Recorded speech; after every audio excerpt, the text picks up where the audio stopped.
Hello and welcome to another episode of Anomalies. I looked up the word anomalies the other day and it seems like something that's not quite in sync with everything else. And I guess that probably describes me definitely. So we're here with another episode and I'm really excited because I have a favorite guest host of mine with us tonight on Anomalies. That's Sara Thiessen, also known as Sparky, who's retired from her job. That's really good. And we have a really interesting guest, Andy McGrath, coming to us from the UK. And he's going to talk about one of our favorite topics, at least I think Sarah would kind of agree with this, weird creatures that are running around out there and maybe why we ought to be uh, not worried about them, but at least be interested in them. So, Sarah, how are you doing? Oh, I'm doing great. And I have to say that I was skeptical about cryptology, but then I listened to Andy McGrath's book, Beasts of Britain, and I got very interested. And one thing that's really exciting about Andy is he has a very, an animal science background. Am I right, Andy? Not exactly. Well, okay, tell us about you. You Tell have. us about you. Okay, well, no, I mean, I'm not, I think I might have pointed out a few times that I'm a cryptozoology enthusiast. And the reason I say enthusiast is because I'm not a zoologist. So I don't normally tag that extra bit on because I think I don't have the basis. Now I'm very interested. I've got a lifelong interest, but yeah, you know, I haven't done I don't have the qualifications, so to speak, but I have followed this subject very closely, cryptozoology very closely, for almost 30 years actually. It does say 25 plus years in the bio, but that was in 2016 when I sort of became more active publicly with it. And yeah, it's, well, already I think that's I think maybe around 32 years in that case. No, I talked about 31. Yeah, and it's just a long time. It's such a large period of my life. I've been into this, and in 2016, after working for 7 years, 50-hour weeks in central London, myself and my wife, we had somebody say we decided to take a break and do our own projects, and said, look, you know, we're having a 3-hour daily commute in the big smoke. We're working all these hours. Why don't we do something? And she said to me, what about this monsters thing you're always going on about? You know, why don't you look at your monsters? And I had this initial idea to write a TV series. And I spoke to a friend of mine who said, well, you know, who's in TV. And he said, look, if you do that, somebody's just going to steal this idea. Why don't you write a book? Because then if you try to sell them an idea based on the book, you're protected. It's already published. It's your idea. It's solid.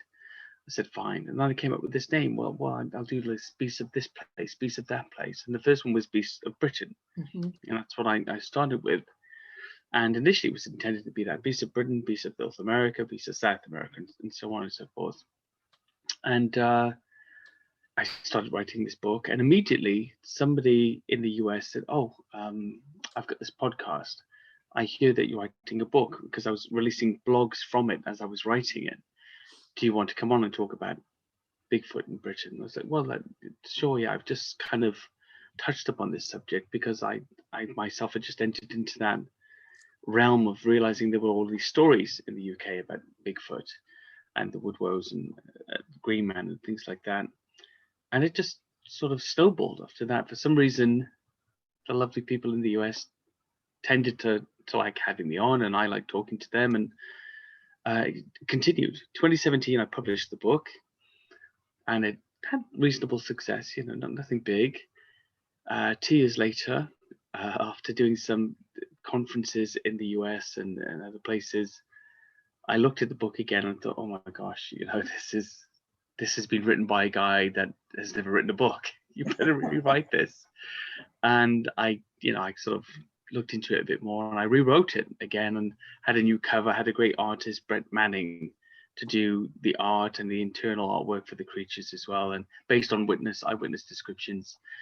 And you know, again, that sat there for about 2 more years, and I was then starting to try to pitch the TV series, which initially was Beasts of Britain and is now Beasts of the World, which we're actively pitching to major networks at the moment, or have been since just before Christmas. And it was doing okay, I suppose. And then I met the lovely Doug Hychek from Monster Quest, and he said to me, "Hey, we're starting a publishing company. Me and my son, we'd like to publish your book and this new series you're talking about." Because I told him about the Beasts of the World book series that I wanted to write, and he said we'd like to publish that and also try to pitch it as a TV series, and we sort of came to an agreement on that. And then I rewrote Beasts of Britain for a third time. Once again, being very critical and seeing all the bits that weren't right, and wanted to add a bit more sort of general theory in there and less opinion, which I did. And at the same time began writing book 1 of the 7-part series Beasts of the World, which is also available online, which is Beasts of the World, Hairy Humanoids. And just to bring up to speed, long story short, I'm in the middle of writing Beasts of the World Volume 2, Water Monsters, which is obviously your favorite subject, you guys. So, yeah. Go ahead, Dan. No, go ahead. Ladies first. Oh, well, I think I was gonna, since I just finished the book, I was gonna add that towards the end of your book, Beasts of Britain, you don't talk just about cryptoids, but you talk about animals, out of place animals, which so, and beasts in our backyard, and then you go further into the Unknown Species Act. So at some point we should get there. But I'm wondering if our listeners are most interested in Nessie, or what's the Swedish is there a Swedish version of Nessie? Stasi? Storzy. Storzy. Storzy, yeah. Storzy, or the Storsjodjuret. I think it's the monster of Lake Storzian. They have quite a few there, actually. Quite a few various different monsters, which I'm only actually at the touch of investigating in my new book. So I won't go into those guys so much, but happily go into the British ones, for the time being, which... Let me ask a more basic question before we get to the beasts of Great Britain. How would you define cryptozoologist, and why is Andy McGrath one of them? I think a cryptozoologist is generally somebody who's interested in the possibility of finding, and these days I think it's an expanded definition, interested in the possibility of finding currently unclassified animals, things like Bigfoot, etc., or animals that are believed to have become extinct as well. So I think that would, the coelacanth, for example, that was discovered. It was supposed to be extinct for 56 million years, and they discovered them in the last century, deep off Madagascar. That was supposed to be an extinct animal, and yet there is thriving and surviving in the oceans. So I think it does also include thought to be extinct species. So, for example, the thylacine of Australia is now considered, I suppose, a cryptid in one sense. We know that it existed. We know it existed until the 1930s, when the last one, Benjamin, died in Hobart Zoo in Australia. And yet there are still sightings, mainland sightings as well, not just Tasmanian ones. So this creature has become a cryptid of sorts, even though it was only recently extinct. I think it covers all of those bases. There is a sort of paranormal crossover side. Now, I don't really go in for that very much, but there are a few creatures that are sitting on the paranormal fence and possibly on the cryptid fence as well, which we're not sure about. Things like the dogman or werewolf, if you like. That's one of them. I think that definitely fits into that. And another one would be things like the Mothman or the owlman of Morning that we have here. These giant owl-like creatures that tend to have some sort of supernatural element surrounding them, or some inexplicable element to their to their appearance or the way that they present, that interest people on the paranormal side as well as people on the cryptid side that might think that they're just cryptids with some sort of abilities we don't yet understand that are yet to be classified. Well, there's certainly no lack of interesting critters to explore. So let's go to a creature that Sara referenced, and that's whatever's in Loch Ness. Now, we had Roland Watson on our Oh show, wow. and Yes. I mean, he did a really great job, but I think Yes. everybody left that show with, we're really still not sure what's causing all these Nessie sightings. So give Yeah. us your best analysis of what's going on, what's in Loch Ness that's been dubbed the Loch Ness Monster. Okay, well, I'd just like to point out at the beginning that, in my opinion, Roland Watson, as far as Nessie research goes, is the best of us. He's probably one of, I've read all of his books and his blog. I think he's probably one of the best researchers into the subject there has been, specifically for somebody who doesn't reside alongside the loch. Now, I know there's wonderful people like Adrian Shine and Dick Rayner and others still present, Steve Feltham especially, at Loch Ness, but Roland, he really is up there for meticulous research, and research from a believer's point of view, which is also quite encouraging. Even though he's quite critical of the information that's presented. So there are lots of theories about what it could be.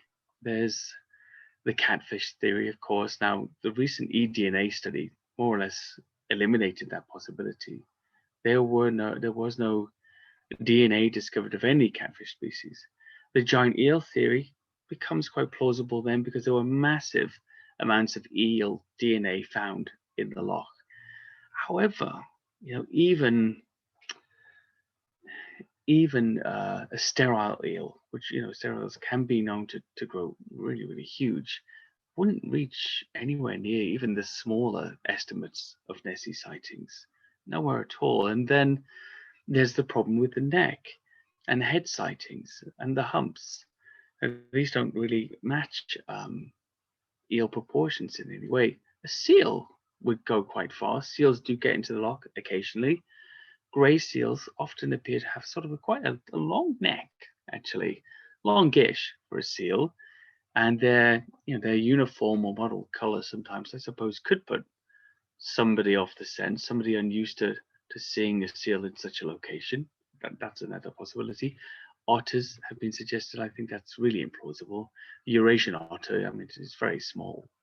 Nothing at all that would be impressive. Swimming deer, etc., etc. And then there are the more far out explanations, like a giant version of the extinct invertebrate Telemonstrum, which was minuscule in size in its in its what we know from its fossils. It wouldn't match. Another one was that was proposed was a giant unknown mud skipper with a Nessie and neck and head like lure, which was putting people off the scent when they saw it. And that one to me was so insane. And what was insane about it was it doesn't answer another question. If there's a giant mud skipper like creature of those proportions in Loch Ness with a huge lure on its head, what's it catching with that lure? How big are the creatures it's after? And that leaves open another problem. To me personally, there's an even further one, which I think a very famous author has proposed several times, who I respect, but the theory is insane, which is ghosts of dinosaurs, repeating and re-inhabiting the loch where they would have been millions of years ago, and we're just seeing these apparitions of them. So that's another one. My personal theory is that it is exactly what it looks like. It's a surviving form of plesiosaur, some form of plesiosaur, whether it's a Elasmosaurus or whatever else it might be, some creature from that family that has survived not only in Loch Ness, but Loch Morar and many other lochs, and inland and sea lochs and coastal areas around the UK where it's been spotted so many times. And my theory in the book, and you probably remember this, Sarah, is that it's a traveling Nessie. It's not always in the loch. Right. There is a way in and out on both sides. It's not a simple route, but the area after dark, it's black, it's pristine and black. And I've been next to the rivers that would have to travel through at night, and you can't see your hand in front of your face. It could pass right by you and you couldn't see it.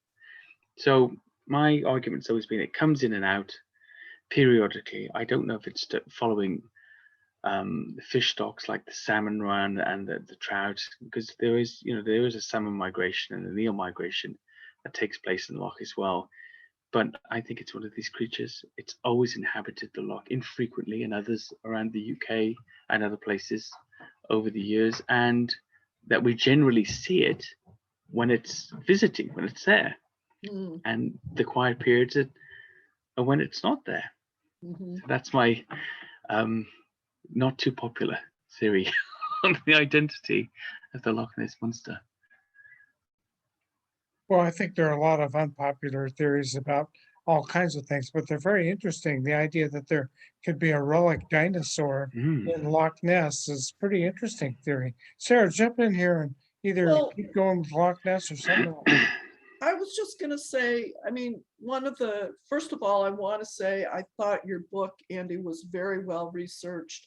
Oh, thank you. And I love the way you usually you follow a chapter, or often with you call it beastly theories. Yeah.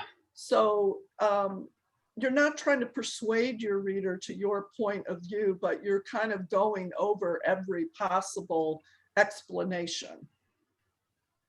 And I think that's useful, and it makes us think.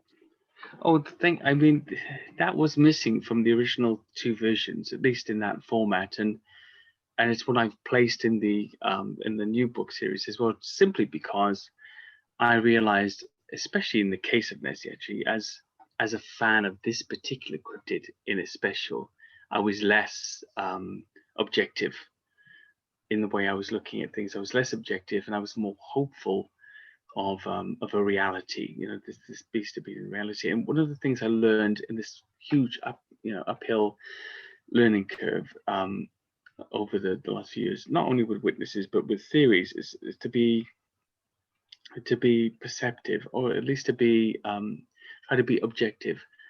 It's not what's the word? It's not within my remit to believe it. Actually, if I start believing it in a beliefy sort of way, I'm doing it an injustice. So I thought, okay, now you have to start trying to present some of the common theories, whatever they, regardless of whether they match, your personal philosophies and whatnot. And one of my philosophies is I'm not a big fan of uniform materialism or materialism because I'm a religious person. Well, I could be right, but I could be wrong. But the current pervading paradigm in which we operate is in one in which evolutionary biology and history has taken place, and the fossil record presents a finite period of time that can be measured, through science. Whether I agree with that or not, that is the common vernacular in which we're judging everything. So I've got to use that template, and I've got to acknowledge it and say, at least present it there, that this could be something from this period of time. The Jurassic period, the Cretaceous, whatever it is, and this is how I could have got you, and try to explain it some way. So that's an aspect that's changed in me over the course of the years. Okay, well, actually, you have to acknowledge this, and whether you believe it or not doesn't matter. You're just here to assess, the common theories about what these creatures might be. Mm-hmm. Very good. Dan, do you have a follow-up question? Well, I guess I have my follow-up question would be, there are other critters to talk about beside Nessie, so take us somewhere else, Andy. Whether, one that's always kind of fascinated me, and I don't know that much about it other than we did a show with Bill Grabowski on Mothman here in the United States, is the owlman creature. So what can you tell us about that critter? This is where it gets very complicated. You've probably heard of Tony Doc Shields, the Wizard of the West, a conjurer, a traveling wizard and performer and comedian of sorts, who with his family used to travel around doing a sort of theatre troupe in the 70s in the UK, and was actively involved in the early Loch Ness sort of research. He's kind of known as a hoaxer, or at least that is that's the common theory about him. There is that very funny, it's called the Muppet Nessie. You might remember, sort of a green head with a Muppet-like face coming out of the water. That photo was taken by him and claimed to be Nessie. There's a photo of Morgar of Falmouth in Cornwall, which is also, although anonymously given, said to have been produced by him. Now, the owlman of Mornin, which is in Cornwall, or the Death Raptor, this was initially reported by him as well, and he was very involved in these early sightings. So, people like John Downes of the CFC see him as a mentor and really value his input into the genre. So it's hard for me to critique him, not knowing him. Clearly, if somebody like Downes thinks that much of him, there must be something to it, to his research. But he's surrounded by this kind of controversy. Now, this Owlman of Mornin situation, it started with two girls, aged 9 and 12, who claimed to have seen a birdman hovering above the tower of Mornin Old Church in Cornwall. It's this beautiful old church, and in the village of Mornin. Cornwall's like a very, very underpopulated area on the southwest peninsula of England. It's a beautiful area. And these girls, they understood to have run away and reported the incident to the police. They're taken into separate rooms and asked to draw, sketches of what they saw. What they drew seemed to be sort of 5 to 6 foot tall owl bird-like creatures, but with these long legs and pincer-like claws. The families were really affected by what happened to the girls. They left the area almost immediately. And shortly after, another sighting occurred where several witnesses saw this large man-like owl sitting on a large branch of a pine tree. And they thought somebody was playing a prank on them in the suit until the creature flew off, took away and flew off. And there was a strange sort of crackling sound, like static electricity, that they heard after the creature left. And that particular feature is sort of maintained or has been repeated over the years with other people who've either felt very eerie in the forest and heard this crackling emission somewhere like static electricity, or have seen the creature and heard the sound. And over the years, there's been a lot of sightings around the church again, where people have seen red glowing lights floating around the area. The creature itself, it's bipedal, 5 to 6 feet tall, grey-brown, owl-like in appearance with a black mouth and black pincer-like claws and red glowing eyes. Wingspan supposed to be 10 feet across. And it's said to emit this screeching or hissing noise. As interesting as that is, it's not alone. There have been other birdman-like sightings around the UK, and one of them was another owlman-like creature in Haverfordwest in the 1960s. And what happened there was there was a crew member on a merchant navy ship that was walking drunk through St Thomas Churchyard in Haverfordwest, which is in West Wales. So it's above Cornwall, actually, on the flight path, as you think about it, almost in a straight line. And he was in there at night, and he was frightened at his wits by this giant owl that flew from a tree above him and landed in front of him. And he sobered up quickly when he saw the sight of it and ran as fast as he could to the pub, where he gave his story to everybody about the owl creature that was 6 feet tall with the legs of a man and wings of a bird. And not like unexpectedly, he was met with this ridicule and jokes and people talking about he probably had one too many, basically. Apart from one elderly man who claimed at the time or maintained that he too had encountered an owlman one morning just 10 years before the sailor in the 1950s. And this continues in the same town again, November 2013. So it's years and years later.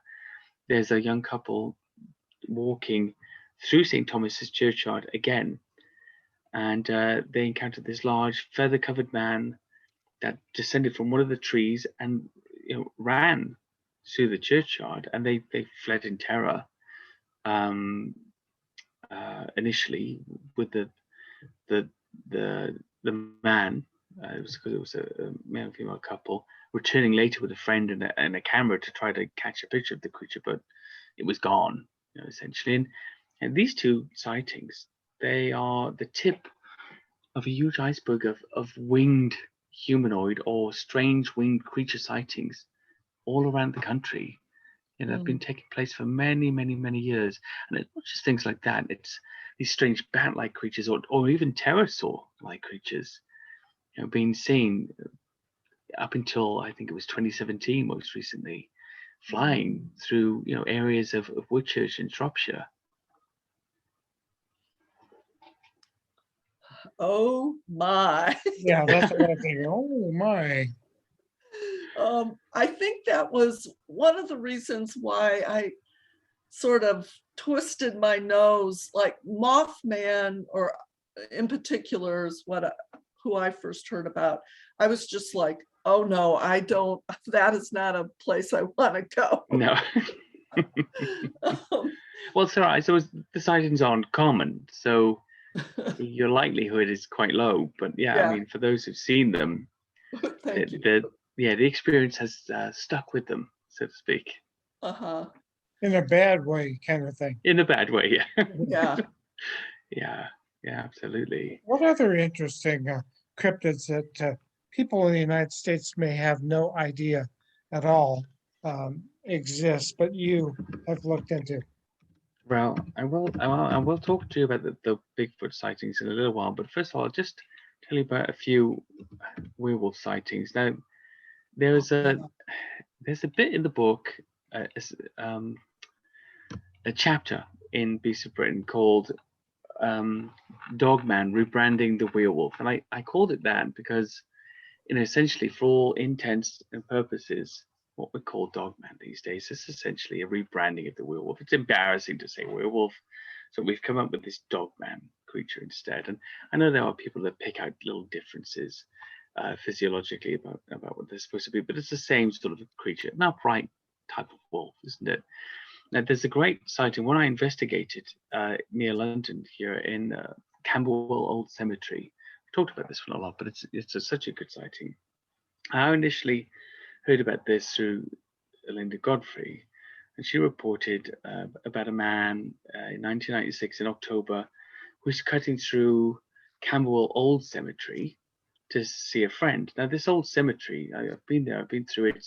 There's 10 acres of land, forest inside the cemetery, and many of the graves are basically just within the forest. The forest has grown up around a lot of it. It's from the I think it's early or mid 19th century. Anyway, this whole forest is growing up around lanes. It's really, really eerie, and it's this path that goes right through the center to the other side of town. And the estate that it's on these days isn't a very nice place either. So it's it's a bit of a harrowing visit. And he's walking through, he's cutting through the cemetery when at night, when this big, prodigiously strong force smashes him to the ground by his arm, and he looks up to see this creature with dark fur and a head like a German shepherd looking at him and slobbering and growling, sniffing his body up and down like a dog would. Now, just as quickly as the attack starts, it breaks off. He sees this creature sprint off on its hind legs and says, and this I think is the most significant part, he says he believes that he was spared because he suffers from a disease that dogs can smell.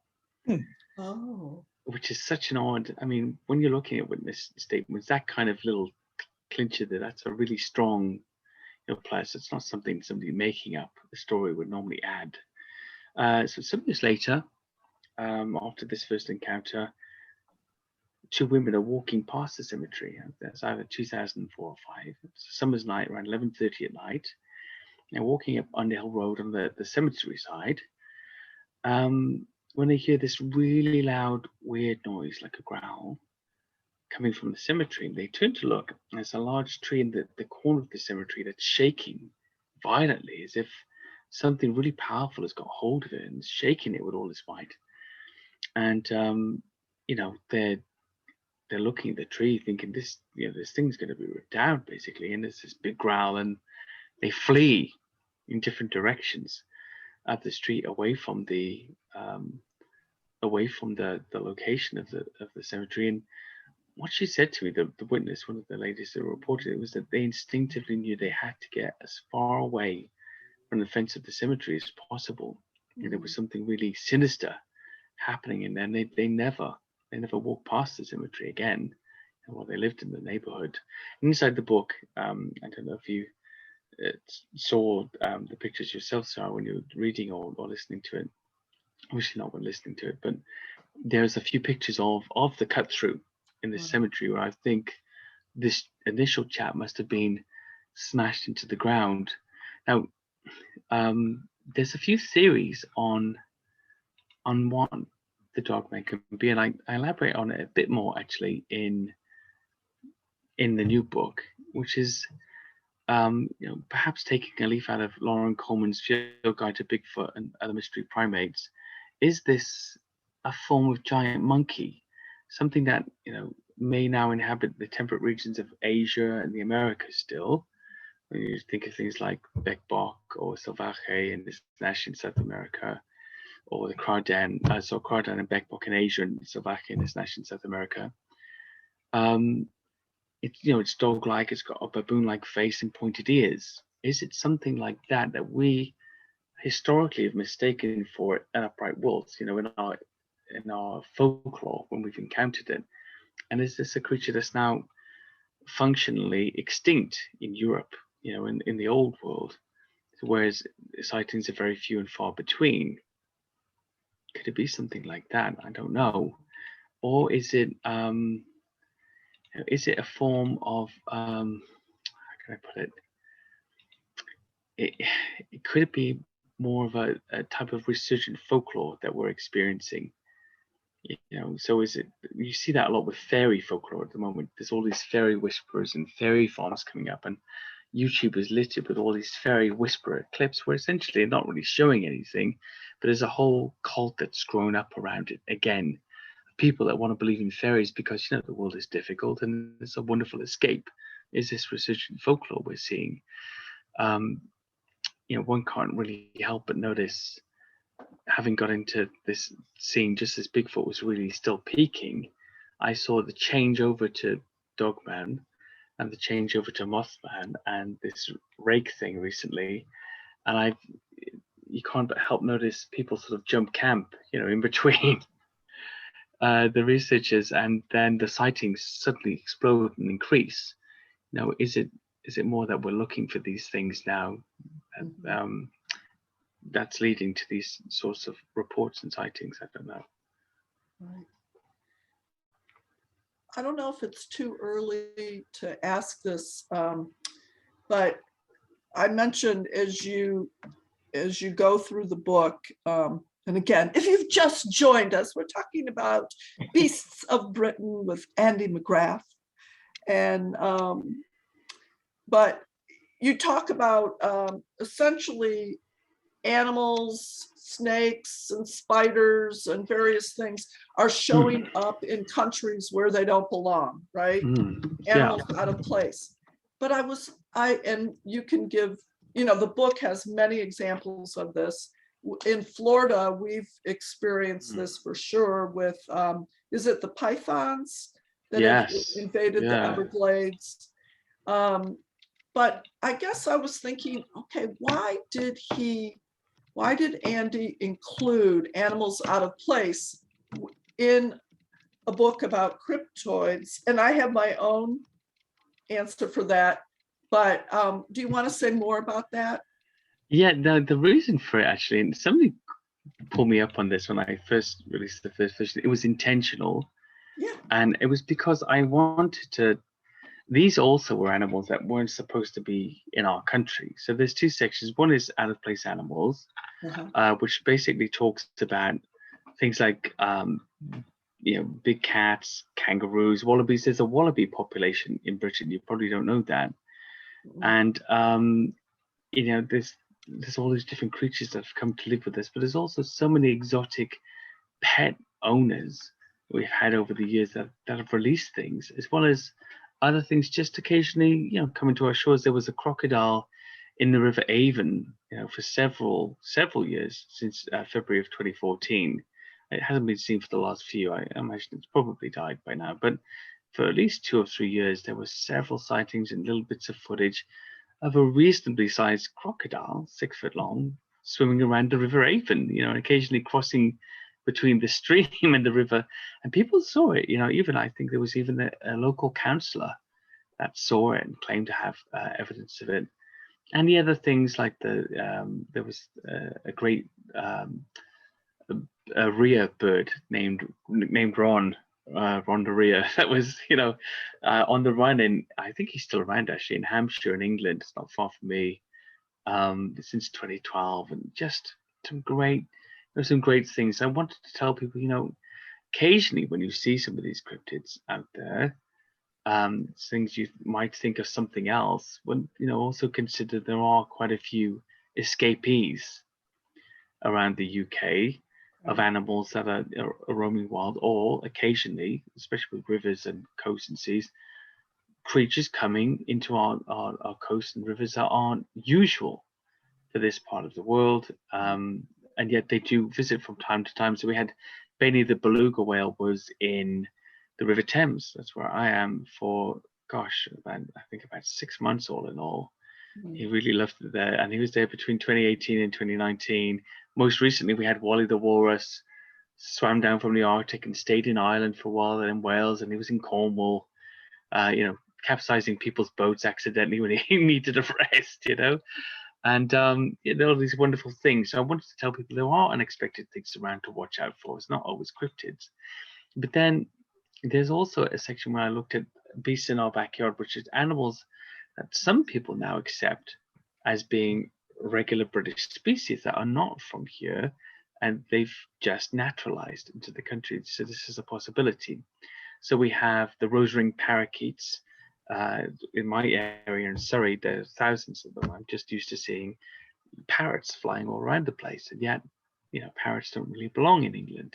They Chinese mitten crabs, which are all over the place in the river, and various different insects. Now the false widow spider is one of those actually. So in the area in which I live in Surrey, in London, it's Britain's only venomous spider. It's not from here, it's from Madeira. I must have 100 in the back garden. There's several in my house. They are poisonous, venomous, sorry, but they generally like to stay up high in their web, and they're great fly catchers. So I just leave them there. They're not really an issue, but you can't touch them. Get a nasty bite. The African clawed toads, several places in Wales and the Isle of Wight, there in the ponds and things like that. And even things like the Canadian goose and the grey squirrel, they're not British species. These are foreign invaders that have come to live with us and stayed. And personally, I like that they're here. I know some things can cause problems. My favorite out of all of them, apart from the terrapins and things like that, and the lizards and snakes, is the red-necked wallaby. So there's a breeding population in Buckinghamshire, Oxfordshire, Staffordshire. That's where I think one of the biggest ones is. The Peak District, East Sussex, West Sussex, Hampshire, Lancashire, Cambridge, Cornwall. I mean, Isle of Man even. There's been breeding populations, and they're just a lovely little animal that exists well with other creatures, doesn't decimate the countryside, and if you see one occasionally, it's like a great, such a great score. So I wanted to put all of these in there to say to people, I'm looking for actual animals in this book, not supernatural creatures, and that's why I put other animals that we know about that do exist but shouldn't be here in this country into the text. So you could say we have animals that are out of place or their natural habitat. And then we also think we may have animals out of time, possibly dinosaurs that have survived. Is that, would you agree with that? Yeah, absolutely. It's thought to be extinct species, believed to be extinct species, and perhaps, who knows, some species that haven't been classified. Perhaps. Right. There's a big perhaps, but you know, if it is true, if it is real, would be quite a wonderful thing. Mhm. Dan? Well, one of the things that this is kind of a broader question than about specific species of animals, but I'm thinking about whatever's in Loch Ness. When we talked to Roland, he said, "Well, there are all kinds of critters like that are seen in the different lochs or lakes of Yeah. Scotland." And I think Mm. I saw a little piece on your website where you were looking at some kind of critter that was in an English lake. Yeah, Yes, and yes. we have just north of where Sarah and I are at Lake Okanagan in Oh, British Columbia. There's Ogopogo, of course. Ogopogo. So Yes. the question kind of comes to me as well: why are all these creatures still?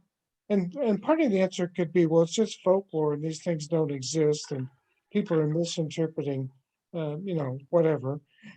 But why is there a similarity in all these creatures throughout the world? And you could probably take it to the next step and talk about Bigfoot in the same way, because there are Mm. Bigfoot creatures all over the world. So do you want to dive into that? Absolutely. Now, the lake you mentioned, by the way, was Lake Windermere in the Lake District in Cumbria, which is northern England, just before you get to Scotland, basically, Mm. on the west side. And there's been Nessie-like sightings, not only sightings, but photos from this lake since 2006, especially. It does have a connection to the sea through the River Leven, which is not a very long river. And there are ocean sightings of other creatures in and around those sea estuaries as well. So that there is a sort of smoking gun there, I suppose. I think, and the reason I try to include this as well is that I think when it comes to looking at cryptids, especially things like Loch Ness or Ogopogo, even for example, we have this blinkered habit of looking at the one creature and trying to explain that one creature. Actually, the key is all of the other creatures. Right. If there's a Loch Ness, that's an anomaly, and there's only a Loch Ness, or there's an Ogopogo, and there's only an Ogopogo in this area, that's an anomaly which can't be explained. But if there's an Ogopogo and an Iggypogo and a Manipogo, that's a phenomena, right? And it's the same with Loch Ness. If there's a Nessie and there's also a Lizzie and a Morag and all of the other ones. I mean, there's so many, in fact. There's 31,466 lochs and lochans in Scotland, right? Wow. Yeah, and many of those lochs and lochans, especially ones that have some access to the sea, have a monster. They either have a waterhorse tradition or they have active sightings. And most of them don't have a visible population visiting or living nearby even. And so I think that's significant. When I looked at the UK, I looked at Cumbria, where most of England's lakes are, for example. So there were sightings there. So you have Nessie. That's the creature of Lake Windermere in Ness. So you've got that. There's also close by in the other lakes, there's the beast of Bassenthwaite Lake. Then you've got the worm of Wastwater and Leechy of Ullswater, and it goes on. And again, placing the regular monster imposters in position to try to explain it, like the otter or the whale's catfish or a pike or a giant eel, sturgeon even, or grey seal, it doesn't quite meet the dimensions what people have been describing. It just doesn't seem to do it. With Bo'ness, with Lake Windermere, for example, with Bo'nessie, I tried to look at it, a common theory with the Loch Ness monster and apply it, which was, is there sea access? So we looked at the River Leven. It's a short river. It's 8 miles into the northern reaches of Morecambe Bay, and it's it's navigable upstream as far as low wood. So there's a few bits, just the same as Loch Ness, where the creature would have to be amphibious and make a short foray, back into the river. But it's once again rural and black after dark, and could happen.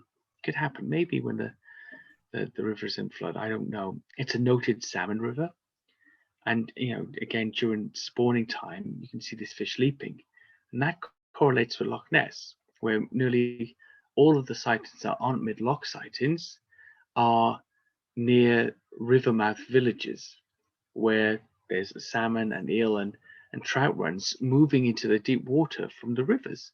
And that's where the most of the sightings take place, which would be, it's the same in Lake Windermere as well. And it happens up at the River Rothay at the northern end of the lake. Nearly all of the sightings are there because that's where the food is.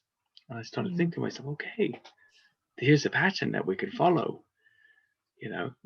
Go to the river mouths. Maybe we could stick submersible cameras in and try to monitor for the creature at times when there's a big migration or there's a big movement of fish. Let's try and figure this out. So yeah, I'm going off point again, but that in Beasts of Britain, there's a giant lake monster section which goes from lake to sea, river as well sometimes, all the way through. And 9 times out of 10, the creatures that have been reported are the same, physiologically similar to one another. Mm-hmm. I think you bring up a really good point, because if we just focus on Nessie, it's like, I think anyone with, common sense would be, how could this one creature be alive for what, 100 years? Yeah, 1,000 years, 1,500 years, and it's just Nessie. No, it has to be more than one. Yeah, and it has to be. Quite Same thing happens with Ogopogo all the time, right? Yeah. In the papers, and they'll put it as a straw man argument. Of course, experts say the possibility of one lone creature surviving in a lake for hundreds of years, and you think, yeah, but nobody's saying it's one. And Lake Okanagan is a huge body of water, I mean, gosh, Loch Ness is just 25 miles long and a mile wide at its widest point. It's 750 feet deep in places, sure, but that's a smaller range for something to hide, or a population of something to hide, even though it's deep. But like Okanagan, I mean, that's a serious body of water, and yet we can't conceive of that something could lie hidden and out of sight from us. And I think that's one of the major takeaways from cryptozoology to me. Whatever we can't explain, we can't find, especially, can't possibly be real. It's almost like we can't take it, can't accept it. Wait a minute, it's not me. I could find it if it was there, but it's not there. And that's it's kind of a bit of a cope almost. That says a lot about us as much as it does comments about strange critters. Yeah.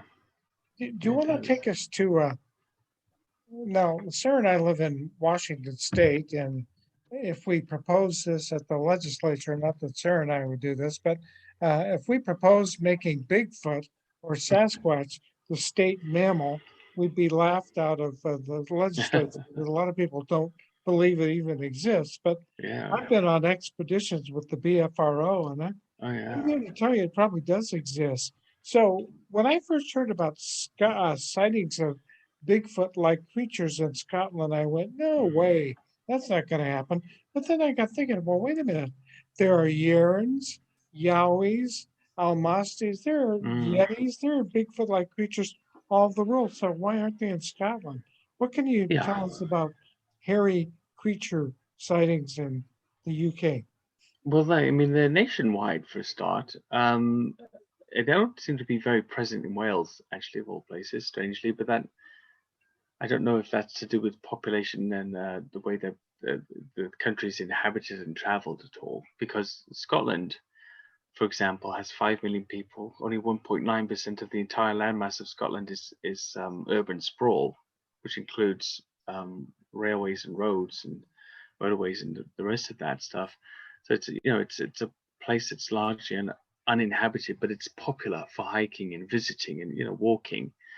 In Scotland, I think it's just a pristine, beautiful habitat. There's so much water for a start. There's so many deer and wildfowl and wildlife in general. It would be an apt and prime habitat with the kind of privacy that such a creature would need to exist. I think if it did exist here. We've got tales the wood woes and the green men, going back to medieval times in the UK as they do in Europe. Whatever we have here, I think it's more likely very similar to something like the European wood woes, if anything. There's only one type. There are stories. There are lots of stories. So when I tell every time, and people are probably fed up of hearing it, but it's the most plausible one, was given to me by a former primate keeper of a British zoo here, and many zoos in fact, of 37 years. And he had a sighting in 2012 in Abernethy Forest, which is part of Strathspey in the Highlands in Scotland. It's actually not too far from Loch Ness, actually. And he and his brother, they used to go camping every year, to get a wild camping. And in Scotland, there's no laws against you. You can actually camp whenever you want, or at least it used to be that way. And they had woken early one morning after making camp, and decided to go off and hunt some rabbits. Now, you know that most people in Britain don't have firearms, so I think they had some light arms, their rifles and things, big enough to kill something like a rabbit, and they went off hunting in the morning. This is very early in the morning, and they had gone to a place they were referring to as the rabbit field they'd spotted before. And as they stepped out close to the tree line, they headed towards this huge blackwood bush and noticed, well, the chap who gave me the sighting, he noticed that he couldn't hear his brother walking anymore, and turned around to see his face was, agog, I love that word, and he was looking at something ahead of them. So as he turned back to look at this creature, he saw a dark figure that was crouching down with its back to him, or to them, about 50 feet away. And he's not a tall man, this chap. He's about 5'2", and he said, crouching down, it looked to be his height, and looked like it was eating berries from the bush. It raised its head, the creature, a little, and turned slightly towards them, and like as if it was listening, and then stood up and turned and looked directly at them. Now his description was the creature was 7 to 8 feet tall, covered in jet black hair all over the body except for the upper chest and face, with skin that was very dark except for its bottom lip, which kind of looked pink. And he described it a wide nose with large eyes, and said, and this is from an experienced primate keeper, remember, that his face reminded him of an older bonobo chimpanzee, but with a flatter face, especially around the muzzle. Almost as if there was nearly no muzzle, and it looked like it was going bald on top. But he said to his eyes, he was looking at a sort of a bonobo chimp of some description.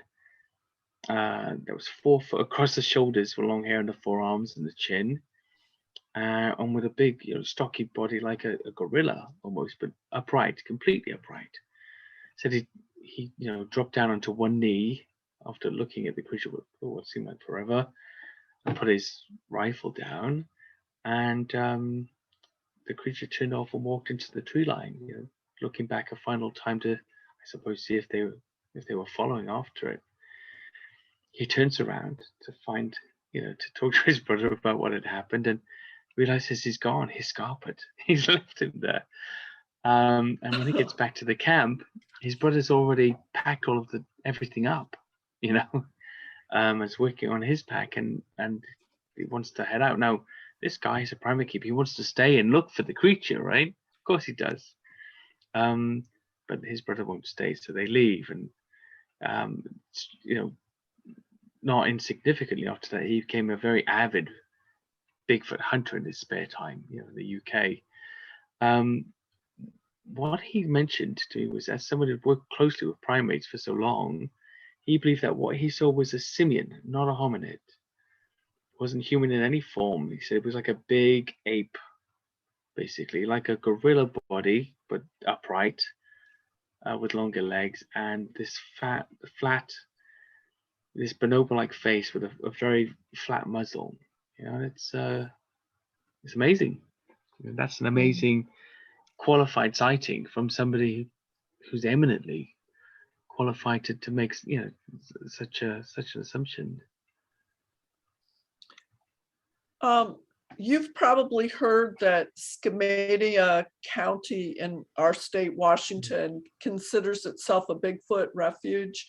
Mhm. And a 1984 ordinance states that killing this Yeah. endangered ape-like creature can get you a year in jail or a $1,000 fine.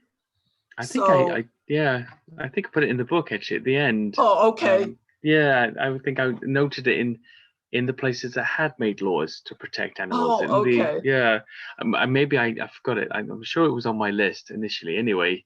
But yeah, that's always amazed me. Even if it's that kind of law is made to bring in tourist dollars, it Right. has the beneficial effect of protecting the area. It's always good. So it doesn't matter whether it's done with a genuine interest for the creature or whether it's done to bring tourism in. It always has that beneficial effect of protecting not only the creature but the town, actually. And I think that's a nice thing. I think there should be more of them. Yeah, I think, that's the challenge of an audio book. It's like I missed all the pictures Yeah, that bless you you. have in the book and probably missed that citation or something. I don't know. Well, Yeah, so I will, I think, Dan, do you own the book? No, I don't, Oh, unfortunately. okay, But well, I'll have to get it so I can look at the pictures. sorry, but well, I think if you're on Amazon Prime or something, I think if you've got the Prime deal, I think the Oh, you can get Kindle might be both. free to read.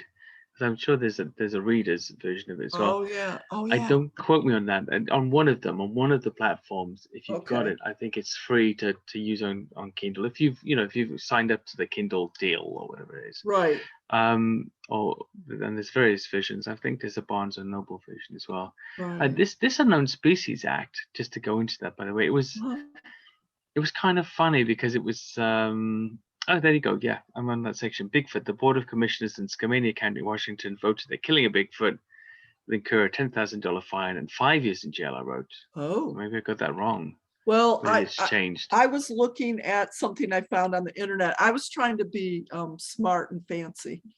No, it was fancy. It's fun. I'm actually glad that I You know I what got it that is? there. There's an article in National Geographic. I don't know what the year was. And it's titled, "You Can't Kill Bigfoot in Washington and More Odd Animal Laws." But it's like you can't eat frogs' legs, I think, in California. Oh, wow. You can't eat frogs. Wow. I mean, I've never eaten frogs. I did live in France for a while, but I've never eaten them. I used to keep frogs as pets. I couldn't eat one. Yeah. Yeah. It's like eating one of my children. Oh, Yeah, it was just that's the kind of love I had for them, And talking about these laws, by the way, I mean, there was the one for Champ and Whitey, and I think there's a protective law for the Migoi as well in Bhutan, which is their sort of wild man, like a Yeti-like ape. In 1986, actually, they brought in protection for Storzi, the monster of Lake Storzian. The Swedish government did that, and it prohibited the destruction, injury, or capture of the Lake Storzian monster and its relatives. There's protection. It also extended to taking or damaging the eggs, roe, or the nest of the monster itself. But they rescinded the protection in 2005 because a local man applied for permission to collect the eggs of the Storzian monster, and they had to concede that since they didn't know what species the monster was or what its eggs might look like, they could no longer provide protection for it under the law. So it's no longer protected simply because they couldn't prove it existed, I suppose, or define what its existence was. However, in Britain, in Scotland, for example, Ness is already protected under the current 1981 Wildlife and Countryside Act, and that's been renewed now. But it doesn't require any further protection. If we were to find it, it would already be protected automatically. Very good. Yeah. I Um, happened to be part of a discussion about protecting Sasquatch or Bigfoot here in the United States, and there were some real hardened advocates saying, yes, we need to protect this this kind of national figure or symbol. But then there was another group that said, well, do you remember the spotted owl? Once they provided protection to the spotted owl, oh, that basically put any development of certain resources off the table. So, and not that I favored one or the other, but I thought, no, I hadn't thought about that, So Yeah, maybe the same thing with Bigfoot. I think you've We've got to had think Andy about on here. people too. I mean, we live here as well in the world. We need to, people need to make a living, and often we look at an environment usually that we don't live in and tell the people there, by the way, you can't exploit this, you can't have anything from this because we think you should protect that, and without considering what are these people going to do for jobs, when they close down the wood mill or whatever. Right. Where are they supposed to go? Do you have a backup for what they should do to eat Right. after this plan comes into force, or is this just some lovely thing we do in the city when we say, oh, I'd like to visit that in a few years' time. Don't touch that environment because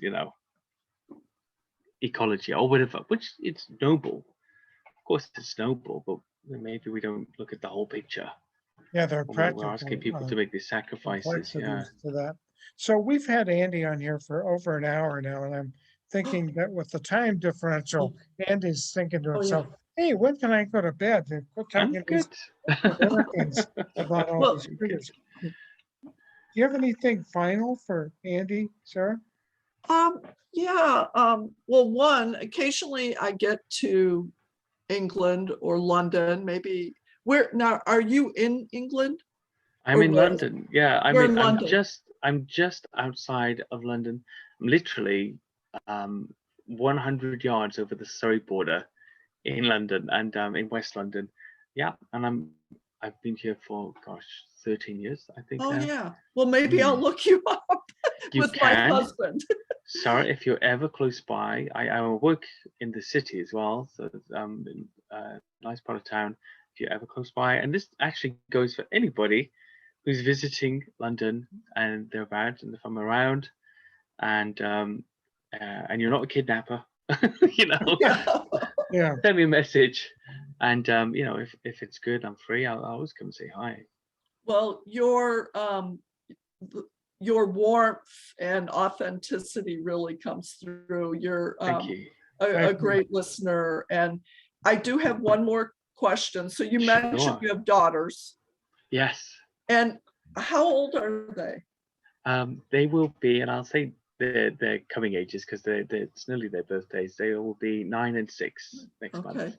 So what is your research and your interest? How has that impacted their thinking? And do they talk about this at show and tell at school? No, well, we homeschool actually. So as well. So we have done it since 2020, since the whole thing happened, and Sure. we thought, well, maybe it would be better for them. We bought a few online platforms for classic subjects, English, maths, grammar, etc., everything else. Actually, I have to do every day, and then we add the extra lessons in as we go along. And it's kind of funny. They didn't really care too much until they saw me on the TV, like a popular morning show here in the UK for this morning. And then my youngest one became very, very interested. Said, oh, there must be a Bigfoot. And is Bigfoot real? She said to me, or occasionally she'll say, are mermaids real? Or is Nessie real? And the older daughter says, no, they're not real. That's not proven to exist. So today, strangely, before this, they had a conversation where the younger one was saying, look, I think Bigfoot is real. Why won't you believe in it? Why won't you believe in it, children? When the older one says, I don't believe in it because I haven't seen any evidence. And she said, well, if you see it, will you then believe? And the older one said, and it was very indicative of a Bigfoot community kind of conversation, actually, no, She said, if I see it, then I'll just know that I've been imagining things.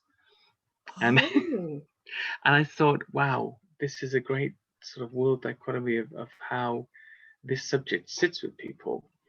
And maybe, I'm in a similar place myself. I was initially in the, yes, I've seen all this evidence over the years, I've seen all these things that must be real, to the point now where I have to question my own preferences and say, well, if it is real, I'm going to have to see something pretty significant to believe it. It's a strange thing. well, that's unless Dan has something to add, and I'm sure you do, and I would want you to, Dan.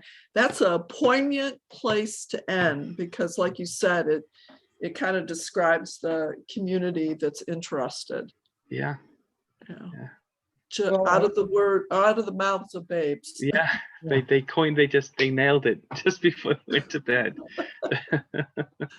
well, I'd just like to thank you, Andy, for taking time out of your schedule. Yeah. To be on Oh, it's been here with great. Sara. Thank you very much. Maybe we could have you back again.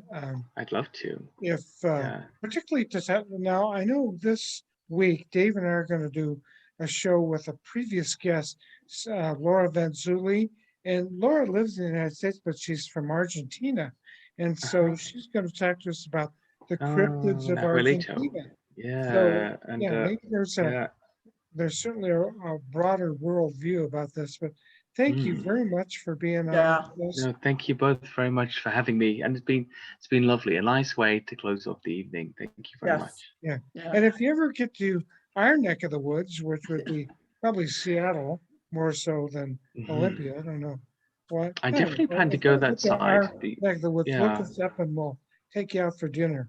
Oh, thank you very much. I would greatly appreciate that, and the feeling is completely mutual and a genuine open offer. Please do come and say hi. Thank you. Well, and one final thing, and cheers. this is kind of off topic with cryptids, but we're looking for a good guest to do a show next fall on Jack the Ripper. And I think there's some pretty good tours in London. So if you come across any resources that way, send them our way. There's a great guy in the podcast, London guy, Dan Winter, and Viv, I forget her name. I'll tell you what to do. Dan, are we on Facebook together? Yeah, we are. We are, okay. So I'll send you a message to you and them and just introduce you. Okay, would appreciate that very much. Yeah, absolutely. Yeah. So cheerio, I guess would be. Okay, cheerio. Good night, everybody. Ciao. Bye-bye. Bye. For now. Bye. Take care.